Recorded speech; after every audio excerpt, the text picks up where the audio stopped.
when we're allowing our kids to have other interests outside of sports and develop themselves outside of sports is really important. It's like listening to them, like allow them to explore other interests. We're going to explore some music. We're going to explore some, art. Like we want to develop those sides of them as well and allow them to have a say in some of the things that they're doing as well. But by doing that, you're already preparing them successfully for that transition out of sport. When they are not just athletes, but they are people who enjoy sport and people who enjoy music, people who enjoy art, whatever it is, that's so much easier to transition because they already have these other interests. They already have these other things that are part of them. And so doing that helps already for that down the road transition.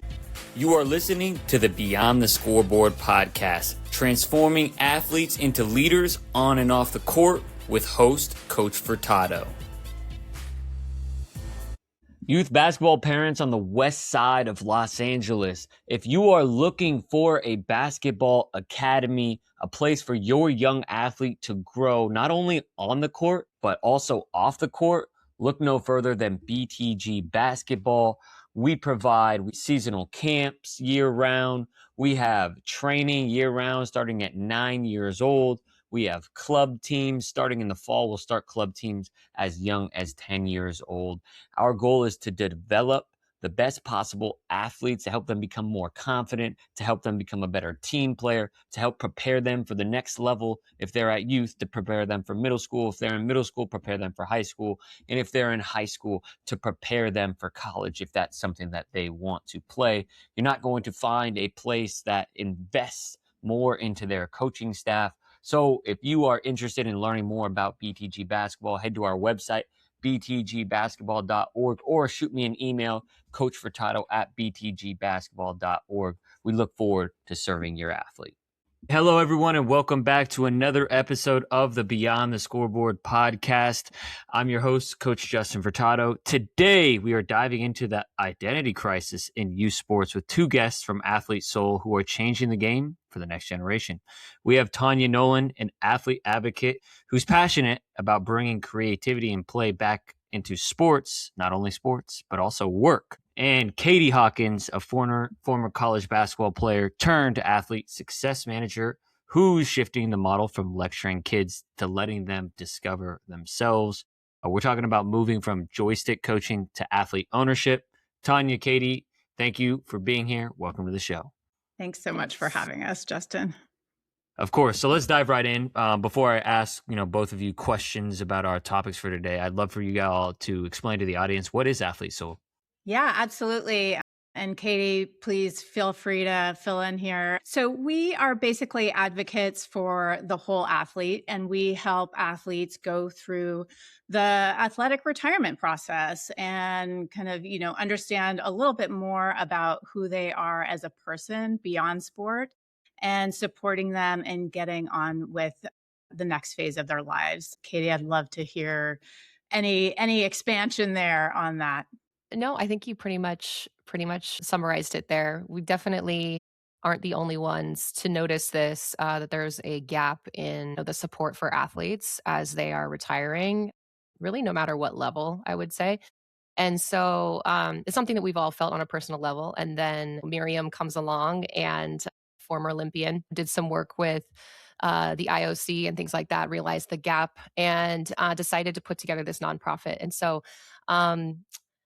it was just a really great coming together of former athletes who recognized the challenges and wanting to make a difference for the next generation, and providing lots of resources now. Since we've been an organization since 2019, we've got our website, we've got a platform specifically for members with additional resources. We do a lot of different educational calls, different types of programs we'll talk about later. But yes, we are on a mission to provide as much support to athletes who are currently competing, to prepare them for that transition, and also going through the transition themselves, or maybe who have already, retired, but want to give back to the next generation of athletes.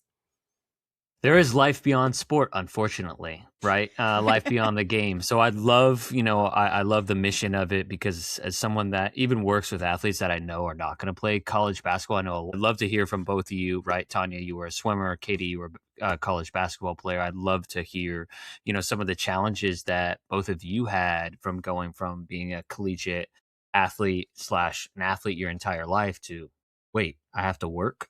I can't just, do my sport for most of my day. Yeah, 100%. And I'm so glad you brought this up, Justin. Like I was a swimmer in college. I was recruited for swimming, and then I ended up leaving swimming halfway through college. And yes, felt that exact thing that you were talking about. Like what? And so I basically couldn't handle it at that point, and so I decided to start rowing, which I was lucky that I had kind of this foundation of endurance from swimming that I could, pretty quickly pick up the technical aspects of rowing and start rowing. But, I didn't even realize at the time how much my identity was wrapped up in it. I just knew that I felt like I wouldn't be special if I wasn't playing a sport, and I didn't have the language for kind of moving on the transition, especially, women's sports at the time, unless you were going into the Olympics, like it was just known that you probably wouldn't play sports after college, but nobody was talking about not only the identity crisis around, oh, I'm an athlete, but also, hey, a lot of how I have this amazing kinesthetic knowledge of my body. How does that translate into the workforce? And as well as, using sports to kind of work through things mentally. Like I didn't realize until after I stopped swimming that I would write my papers in my head. I would work through kind of all these school problems so that when I got to doing school stuff, like, hey, I kind of had it all mapped out. And so, how to transition from that. I think that's one of the reasons why I love Athlete Soul so much, is that it really puts language around that. And that's really something I wish I had at the time. Cause, it's like, hey, I spend so much time working out. I have this a team that we're all deeply connected. And then you just kind of go off into the ether, and how do you take those lessons from sport into the workplace or into whatever you're doing next? Yeah, there's so much power, and it sounds like sports were that anchor for you, right? The anchor of it, 100%. consistency. It's how you really evolved your schedule and your thinking processes. Like how I'm going to do my papers. I'm thinking about it while I'm swimming. My laps or however whatever it is. And Athlete Soul provides that language and power, because there is so much power in like actually knowing, oh, this is what I'm going through. So Katie, I'm curious what your experience was Exactly. like. Yeah, I honestly, I was kind of shocked at how difficult the transition was for me, because I was really ready to move on. Basketball had started to feel like a job to me towards the end of my college career, and I was so ready to be done with it. I really thought that I had worked hard on developing other sides to myself, and it was really hard still. I was like, it really hit me, and I was like, dang, if I'm struggling with this so much, and I was ready to be done, I didn't end on a career-ending injury or anything like that. I didn't have any dreams of going beyond college, and I felt really ready to take the next step in my career, and I thought I knew what I wanted to do at the time. And then I was like, man, if I'm struggling this much with it, I can't imagine how hard someone's struggling when they thought they were going to make it to the next level and they hadn't prepared, or they didn't get to finish off their season or their career the way that they wanted to because they had an injury, and then now they've got to work through that physically as well. Like there's all these different scenarios, and I feel like I ended on one of the best case scenarios where it was kind of planned on my terms. I was ready to move to the next chapter. I thought I prepared for that. And it still was really, really hard. A lot of the big piece for me was, one, I moved to Seattle, to a new city where no one knew me as an athlete. And didn't even know how to present myself. I was like, how do I present myself? No one here Right. knows me.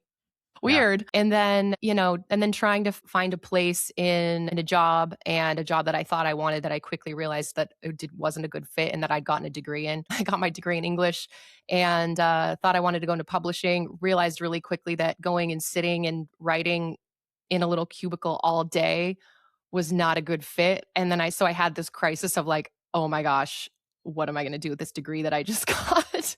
Yeah. How do I get back what brings me joy? What even brings me joy? And then, so part of what we do at Athlete Soul is we look at, what did you enjoy about your athletic experience, for example, and how do we translate that into your next step into your career path? That would have been really helpful to have had before I made that transition. And then the nutrition fitness part was a really big challenge for me. I did not know, one, how to feed my body well anyway. I just ate whatever I wanted. I had the type of sport where I was a post player. So they're like, eat more, eat more, eat more. You want to be bigger. Right. You want to be stronger. Right. So I kept that going, even though there you go. Yeah, right. my workouts went way down, because I thought, well, I've been working out like 2-3 hours almost every day for 15 years. I deserve a break. So I just stopped. Kept that type of eating though. Shockingly, I gained weight really quickly. And so then I was like, oh, well, the only thing that's missing is the amount of exercise I was doing. So then I went and swung the total other direction, where I was like waking up at 4 to go swimming for an hour. And then I would bike to work for my commute. And that didn't count to me. That's exercise, because I was like, that's my commute. That doesn't count. And then I would bike home, and then I would be like, okay, I've got to go to the gym now. And then I would go to the gym. And in my mind, mentally, I was like, well, if I'm not at the gym for 2 hours, then what's the point? There's no point. So I'm like spending like 4 hours a day exercising. That's and that's a lot. Yeah. Trying to also then have a job, trying to also then somehow have some sort of life outside of that. And it was impossible, and it was exhausting. And of course it crashes and burns because it's unsustainable. And I just went through that cycle, the yo-yo cycle that even women who don't experience an athletic shift experience with yo-yo dieting. But I went through that and really kind of came to a point where I developed an eating disorder and really hated who I saw in the mirror. And I was just like, oh my gosh, I don't even know who I am at all. And I did not expect it to hit me like that. Decided to focus on my health, which led me to the job that I have now, as not only working for Athlete Soul as a transition coach and athlete success manager, but also a nutrition and fitness coach outside of that. But yeah, it was shocking that it hit me so hard. And I wanted to help bridge the gap, especially for athletes, because I saw that bridge. I just really wanted to have one person tell me what I needed to do for me, who understood that I was an athlete, who understood the mindset, who understood the identity that I had and I was trying to rebuild, and then also understood like, what are the differences? How do I go from what I was doing as an athlete nutritionally and with my exercise to something that's actually can be balanced in life? And that took years and years and many programs and like a lot of different experimentation and my own certification process and personal training certification to figure that stuff out. And I'm like, dang, we gotta like bridge the gap here. So that's what inspired me to want to help other athletes.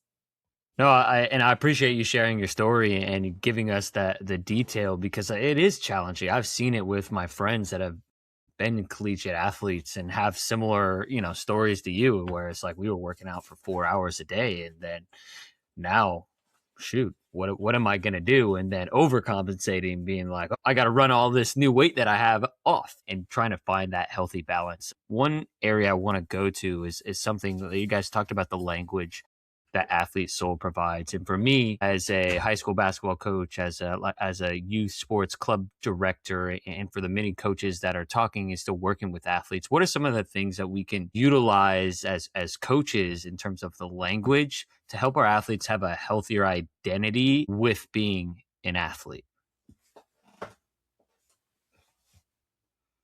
That's a good question. I think something that comes to mind for me is maybe not exactly the language or used, but I feel like it's more about asking questions versus like so much telling someone what they should be or how they should act or what they should do. It's asking a lot of questions. So I think like language wise, if we kind of are shifting the way that we are showing up and holding space, I think that's a big one Well, I love what you're talking about, asking questions, and that's what I talk to my coaches all the time about. Is it's really easy as for us as coaches, we have more knowledge, right? But we want to help athletes get to point X or point B. They can't always just take our experience. We have to help guide them through their own experiences. Yeah, I think that's so important and such good points. Like, I love this concept of asking questions, and we're so focused on building better athletes. We've forgotten we're raising whole people here, right? So sports is really this classroom for that. Yeah, we share as coaches or adults in the room, like, of course, sharing guidelines and experiences. And I just sat in on a David Epstein talk talking about how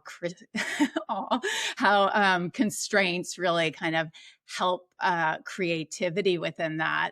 But also creating this space so that the athlete really can bring in their own experience, and so many things can come of that. We don't want to train them to wait for instructions, right? It's like, hey, you can find these things within yourself as well. Here are the constraints. Now, like, you can go figure out a way to do it, or a way that your body wants to express it. And I think part of that is then helping them lean into kind of what they're exceptional at, right? I always wish kind of coaches had done that for me. Like, okay, yeah, the basics, how to swim across the pool, right? Right. Now lean into what feels good. Like, you can create something new with that and really kind of enjoy things a little bit more. I think it brings a little bit of joy into it. Yeah, we utilize the constraint-led approach at BTG. So like Oh, that's being able awesome. to, being able to give athletes freedom, like, hey, you guys got to, for Katie, you got to get a paint touch before we can score, right? Instead of me scripting a play, right? I'm still getting them to attack, go downhill, and then play inside out. That's probably too much basketball X's and O's for that, but just giving them something to focus on. I'd love for us to continue to expand on, shifting from like talking at kids to like letting them discover themselves. Yeah, I was thinking about your original question too, and I think it ties in. When we're talking about language, I was thinking about my own experience with many coaches, and something that kind of prevails is a lot of yelling. Yeah.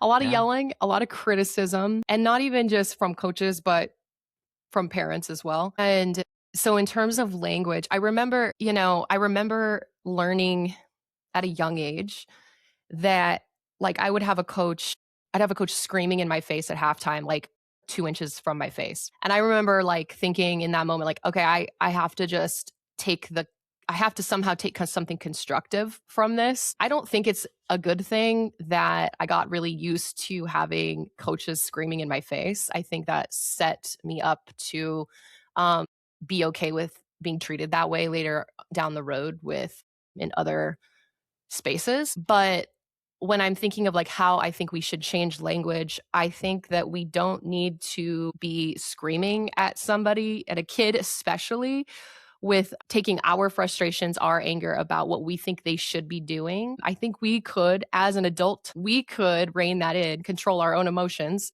and bring the constructive criticism forward. I guess if you want to call it that, and like you were saying, the guidelines, like bringing in that the coaching instead of I'm going to yell and be frustrated. You need to take the constructive criticism from what I'm saying and take the emotion out of it. So that kind of comes up for me too, as an experience as a young athlete. I think is still. I think it's honestly just now, more in the last few years, kind of coming up as like a question of like, how can we allow this? Why do we allow that type of language in sports? We don't allow it anywhere else. We don't allow it in the workplace. We don't really we don't allow it out in the rest of our society. So that comes up as well. I think especially like, I know one of the things we'll talk about is in youth sports, and how I see parents and coaches showing up even now when my kiddos who are 6 and about to turn 8 at that young of age. And I'm like, wow, yeah, I remember this. I remember being the kid on the field when all this was happening, and now to be the adult on the other side, it's even more apparent. And so, yeah. And Yeah, that Katie, makes go ahead. no, go for it, Tanya. One of the things I was going to add, Katie, I think that's such an important point. And I think about, my swimming career, and I luckily did not have coaches that yelled at me, but it was kind of this approach of like, what do I need to fix? Like, it was kind of this perfectionistic approach around form and whatnot. Whereas, if instead they were kind of like, okay, what feels good? Like, let's lean into that. Like, okay, I had really strong triceps. Maybe if I like leaned into that and really kind of pushed a little bit harder, that would like create a little bit of a propeller or something kind of different than that. So instead of approaching like, okay, what do I need to fix? Let me perfect this in every single way, kind of lean into this joy and the experience that the athlete themselves is having. Yeah, I like that opportunity to like lean into that joy and to go back to you, Katie, talking about like, coaches continuing to yell. And like I do yell as a coach. What we have to remember as coaches that we're teachers too. We can't just yell just because do this, do this, do this. And going back to what you were talking about asking questions is like instead of why did you do this, like actually like a lot of times coaches ask that as a rhetorical question essentially, but like really it's like what did you see there, right? Did why did you make that decision? And coming from a place of curiosity, and obviously sometimes when in the heat of battle and when things get competitive, right, obviously things heighten to a certain extent, but a lot of times, to go back to you, Tanya, is talking about that kills joy when coaches are always yelling and criticizing. And I think joy is one of the best parts of sports. It's fun to play sports, especially when we're talking youth sports. We're not talking about, competitive Olympic level sports. And I'd love for you, Katie, to talk about what you're experiencing now as a mom for 6 and 8 year olds. They're not even like in middle school yet, but they're still, I'm sure, feeling pressure. Yeah, yeah. And I think it depends. It's really interesting. It's a really interesting time because I also see my boyfriend's son too, and he's almost 10. So I see this like kind of spectrum, right? Where it's like there's this at some point there's this transition between sports are fun, we're not keeping score, we're like out here. It doesn't matter if whatever, we're just here learning the fundamentals. We're just getting your feet wet, like wanting you to enjoy the game. And then there's like this transition at some point. And it's like, when does that point happen? And when should it happen? And I don't know if I know really the answer at this point, but where it becomes, okay, now we are keeping score. And that shifts things a bit. Now we're trying to be competitive. So now it's not like, oh, okay, now it's not all like laughing and playing when you're trying to focus and because you want to actually watch the scoreboard and we want to win.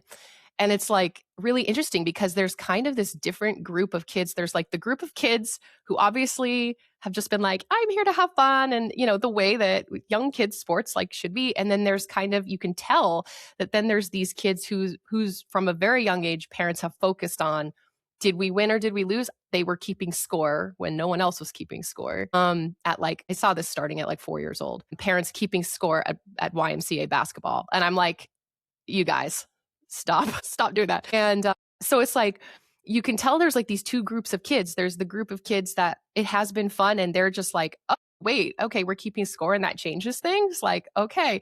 And then there's the kids that are like, they're very serious already. And they're very like, we know that there's stakes and it's like, we have to win or else. And maybe that comes from, I would say, I haven't really seen that from the coaching standpoint at that age, which are usually parents too.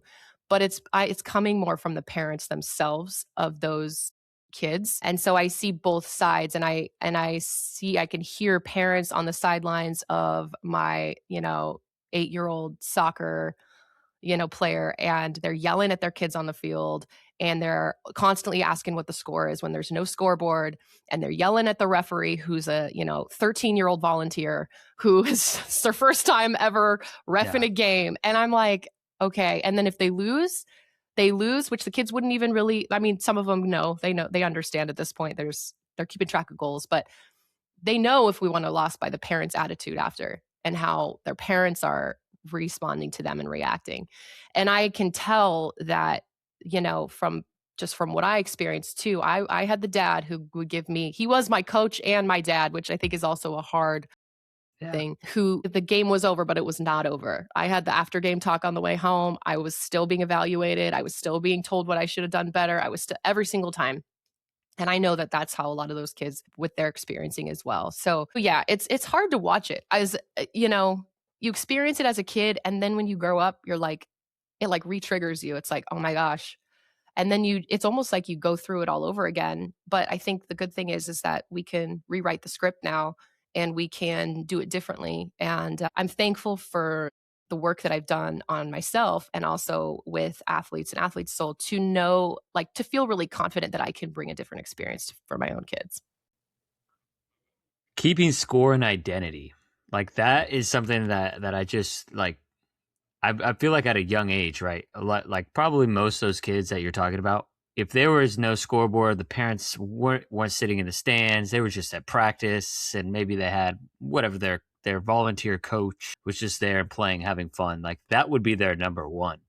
And then the scoreboard comes into play. And then, now you have the influences, the most important people in your life, your parents are judging you on your, off the tee. Nice. You did, you got 4 hits today, right? And they're 6 years old, right? They're going to start to, take that into their identity and be like, oh, well, dad's happier with me when I get 4 hits. So, of course, as a kid, you're going to want to get 4 hits or, score 3 baskets or have a little bit shorter time in swimming. So I'm just curious, like thinking about, because I know Athlete Soul does a lot of work with identity. What would be some healthier ways for us, for us coaches to educate parents to help them with that identity at a younger age? Yeah, at this age, that intensity of that, it's not building champions. It's building an association with anxiety. It's building an association with their parent approval, like you said, and then, like you said, their performance equal their self-worth, and that's damage that shows up decades later. Like, let me tell you, still Yeah. working through that. Yeah. And yeah, and even to go a little bit further than that, because I see this happening too, and this happened with me as well. Paying your kids for goals, for baskets, for rebounds, it looks like encouragement maybe at the surface level, but that even takes it even further than like, oh, I scored a goal or I played well today and now everyone's happy with me. And that's starting to equal that I am more worthy of love or more worthy of care or whatever it is. Uh, I remember my dad started paying me for if I got a double double. He started paying me if I got more than 10 points. He started paying me for this in high school. And because that was my job, my parents told me that if I played sports, I didn't have to get a job. That was my job. Well, that started really, equating to my worth a lot. And I see it now too with as young as my kids are. It's starting to happen. I can see it. And it's like they get excited. The kids say, oh, I get $1 or whatever for every goal. And I'm like, oh my gosh. Like Yeah. you don't like, so I purposefully do not ask, at the end of the game and my car rides home, I don't ask, oh, how many goals did you score? Or how many points did you have? Or how many stops did you have? Or whatever it is. I ask if they had fun. I ask if there's any, highlight to the game. What was the best part? What was something you learned? Or if there's something that they want to work on. Is there something you want to work on? And I think that's the type of space that we can hold and give them the space for reflection and coming to their own conclusions about how they feel about the game. And instead of like, yeah, you can tell your kid good job, of course, but like just make sure that it's not just when they've had a good game. Like celebrate other things, maybe like celebrate that they were cheering their teammates on, celebrate that they, gave their best, effort, even if they didn't score a goal, even if they, because, they need encouragement for all of those things matter just as much, if not more, so I think, obviously you can still be excited for your kids after, but you want it to be after every experience. Don't want it to just be associated with their performance and if they performed well in your opinion, quote unquote. So Yeah, I have a lot, I have a lot to say Yeah. about all that. I mean, I just love what you're saying, Katie. And I think it's so spot on and thinking about, I mean, I do feel for parents because I know it's like, hey, goals scored or time or whatnot is an easy metric to connect into, right?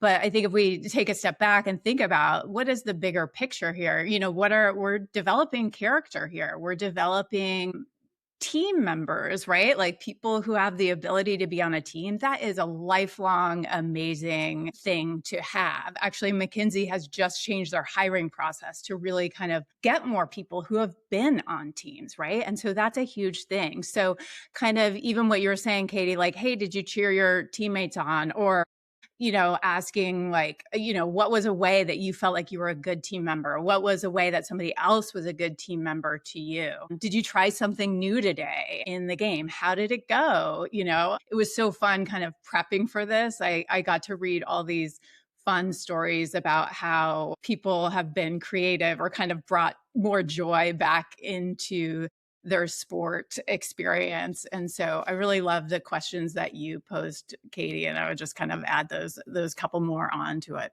Yeah, I love what both of you were saying, and it's interesting to talk about getting paid, right? I'm not a parent, so I'm sure as a parent, right, you're like, oh, I'm giving them a positive reward for doing X, right? The challenge is, and I talk about this with my coaches, is we don't want to be transactional because that's a transaction. You do X, I give you X. And then we create this expectation, right? If I don't score 10 points and 10 rebounds, the double double, I won't get X, right? And then if I don't get X, I'm going to feel right sad for lack of making emotions much simpler than they are. So figuring out ways, and I like the questions that you're asking, right? Did you try anything new today?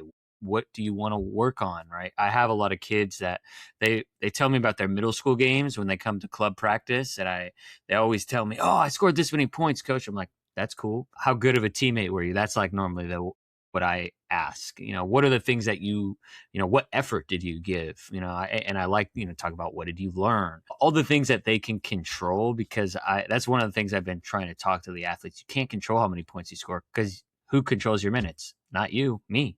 So like, if I don't play you at all, you're not going to score. So I think there's, helping athletes with that is really important. So I really like what you guys are talking about last couple of minutes, the last couple of laps of our podcast. I'd love to hear you guys continue to expand on what are some different ways we can continue to think about bringing in creativity and letting kids discover for themselves and kind of giving youth sports back to kids and having the adults get out of the way. Yeah, I can share a little bit more about kind of what I've found in prepping for this. And I love, Justin, that you guys lead with this kind of constraint-led coaching. That's actually something I just learned about, and some of the stories around that are, that really does bring joy into the game. It's less transactional, less like you have to do this. It's like, oh, here's another way to discover this. So a couple of one story I actually just saw this morning, the Washington Spirit, which is like a National Women's Soccer League team. They had been kind of having a bad season. I think they were at San Jose, and somehow they got this plastic coyote and they started dressing it up or whatever. It became their little mini mascot, and they started winning. And so it was so interesting because one of the players was basically saying, yeah, like, apparently we were missing the fun.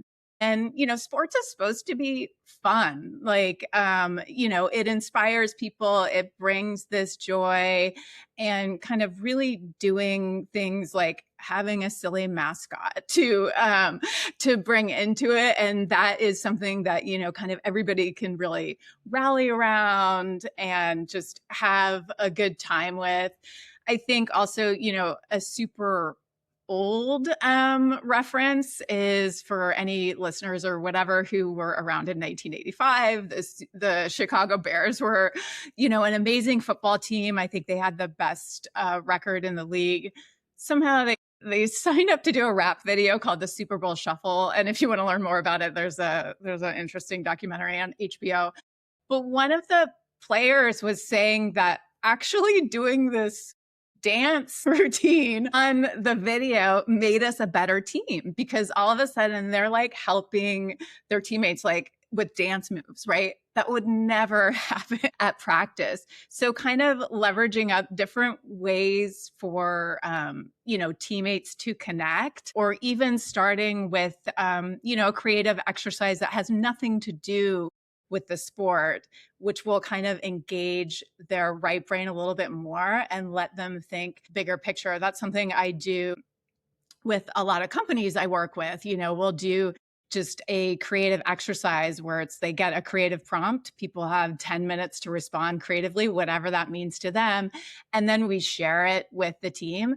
And it's hilarious. But people really kind of bond through that, right? And it creates a level of trust that then all of a sudden, when you have to then play a basketball game with your team, you're like, I trust, that person. They're going to pass me the ball, or they're going to, and that really kind of elevates the experience, elevates our human experience, connecting with others and trust, and the overall sport experience. Yeah, playing on a team like that, in my opinion, that's like the most important thing for these young athletes to learn. And, as I hear you talk about the Super Bowl shuffle, I'm sure they would all love to make a TikTok dance together, right? Something like that. Yes. You know what I mean? Where they get to connect and be like, oh, wow, I didn't know that you could move like that. Or, wow, and they start clowning this kid, but it's fun. And I do believe that's, that. And I look back on all of my sports memories, and especially like club sports. We won a lot, but I barely remember that. It was the times at the hotel where we were messing around is what I remember most. So yeah, Katie, I like to call those the times in between. Yeah, the times in between. We had to be there at 5 a.m. I mean, that was hell, right? But we were so you were in it together, though. Yeah, exactly. Yeah, it's so important. So Katie, I'd love to hear from you as well. Man, that resonates so much, all of that stuff. Yeah, same. Like, I look back at all those years, and yeah, I barely remember the games at all. I just remember all the times together, and the best teams that I was on, the winningest teams, I guess, were also the teams that had the best bond off of the court, by far. So those, absolutely. The other thing, I had been thinking about when you were thinking about creativity coming into this, that I was on my mind, was like, just in basketball, thinking about basketball and on the court, is I've been on teams that run a lot of motion, and I've been on teams that have a play for every single time down the court. And it's interesting because, like, when you've got a coach that runs a lot of motion, where, you have that structure, right? You there's not just like, it's not free for all, like, okay, what I can do to get open, the spacing that you're supposed to have. But I think that when you develop that space where it's not so, oh, okay, we set up the exact play and this person goes here and this person does that, and if it doesn't work, it fails. It's like, motion is that, fluid playing basketball. Like, you make those decisions, you have the creativity and the ability to act and react to your teammates, and having that trust, that you build off the court too, like you were saying, Tanya, like, comes into play there, of knowing where your teammates are going to be and trusting that they also know how to react and respond. That is so valuable. That's so much more valuable to the person beyond the sport, in developing that ability to be fluid and to go with changes, and to not be so rigid in, like, oh my gosh, there's change. Like, I'm scared of change. I don't know what to do. No one told me what to do. And there's all this like panic I'm experiencing right now in my other company as we're making these shifts. And this is something I've seen too beyond sport, that like I really took for granted as being an athlete coming through, is like, you realize when you're out in the real world that you have all these skills developed from sport. And it's like, oh wow, not everyone is like, feels the same. Not everyone's doing the same stuff. People are freaking out if there's any small change. And it comes back to that, it comes back to that being able to react and respond and do it with fluid motion. And that comes with that creativity that we allow, that space that we allow for our kids to develop that sense. And if we are giving them a play for every time down the floor, and they have to execute in this way every single time, they're not really learning the game, right? They're learning how to follow directions and be a robot. And then when it doesn't work, they're like, oh no, I don't know what to do. And they freeze. Yeah. Right. So, I think that's another part that we can play as coaches or as parents, is allowing space for mistakes, because they're going to make mistakes and they learn from mistakes, not getting upset with them at mistakes because then they get afraid to make mistakes. And like knowing that the best experience is going to be as they're learning the guidelines, you provide that, and then let them experience it and let them learn and let them adjust. And that's going to make a better player and it's going to make a better human in the end. I love that. Talk about building adaptable athletes, right? Being adaptable beyond the game, being able to be fluid, read, react. And that's what I'm working on with my girls right now too. They're like, we want to play. And like, I'll give you some structure, right? But with that being said, I also want, when that structure, I always say when it doesn't happen, what are you going to do? Right? I can't go out there and move the basketball for you. I want to help you all become better basketball player, better decision makers. So my final question for both of you as we wrap up this podcast will be, what would be your final, piece of advice and wisdom on helping young people remove that identity from, hey, I'm just an athlete, and move beyond and learn from the experiences that they are having currently with sport? I can go. I'm like, oh man. It's like, I know it's a big question. That's a big question. Go ahead, Katie, if you're ready. Yeah. No, there's a lot. We could go on and on, but I did want to kind of bring this in. So when we're allowing our kids to have other interests outside of sports and develop themselves outside of sports is really important. So listening to them, sports are great. I'm huge for my kids playing sports, absolutely. But for example, like my son didn't want to play baseball this year. And, so he's played it before. And mostly I think it's because he's so young that it didn't really have rules yet. It was like everyone hits, you're in the outfield, no ball's coming out there. It's not very fun. I think he'll come back to it because he likes rules. But he didn't want to play this year. And I was like, okay, well, what do you want to play? And I showed him like some possibilities at our local YMCA. And he wanted to join the pickleball club. Nice. Or not pickleball, sorry, ping pong. Pickleball's great too. He likes pickleball, but ping pong. And I was like, okay, sure. Like, let's do that. Like, let's have some fun. Because he's also playing soccer. So it's like, we don't need to do baseball and soccer at the same time. You're only 8 years old.